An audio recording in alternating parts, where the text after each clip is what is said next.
$1.87, that was all, and 60 cents of it was in pennies.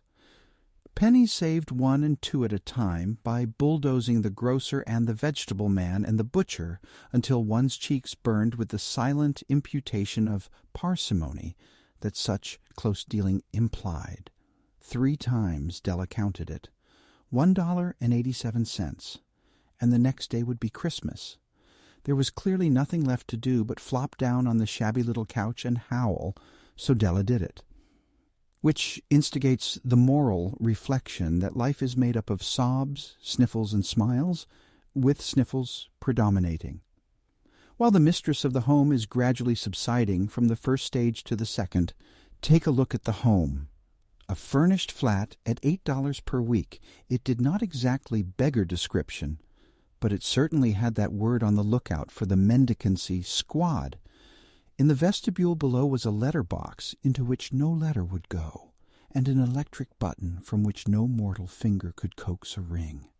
Also appertaining thereunto was a card bearing the name Mr. James Dillingham Young. The Dillingham had been flung to the breeze during a former period of prosperity when its possessor was being paid $30 per week.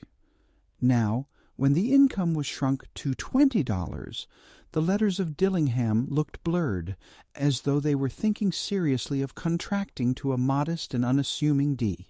But whenever Mr. James Dillingham Young came home and reached his flat above, he was called Jim, and greatly hugged by Mrs. James Dillingham Young, already introduced to you as Della, which is all very good. Della finished her cry and attended to her cheeks with the powder rag.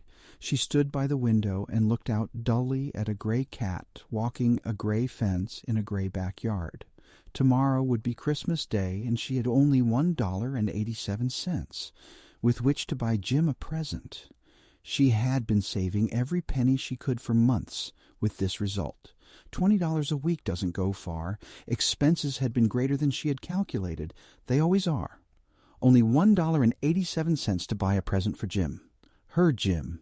Many a happy hour she had spent planning for something nice for him, something fine and rare and sterling, something just a little bit near to being worthy of the honor of being owned by Jim.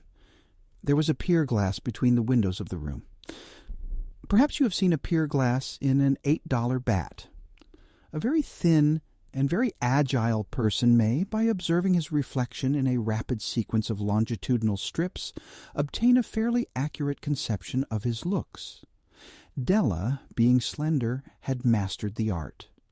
Suddenly she whirled from the window and stood before the glass. Her eyes were shining brilliantly, but her face had lost its color within 20 seconds. Rapidly she pulled down her hair and let it fall to its full length.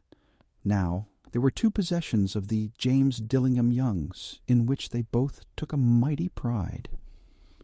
One was Jim's gold watch that had been his father's and his grandfather's.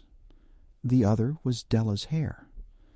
Had the Queen of Sheba lived in the flat across the air shaft, Della would have let her hair hang out of the window some day to dry, just to depreciate Her Majesty's jewels and gifts. Had King Solomon been the janitor, with all his treasures piled up in the basement, Jim would have pulled out his watch every time he passed, just to see him pluck at his beard from envy.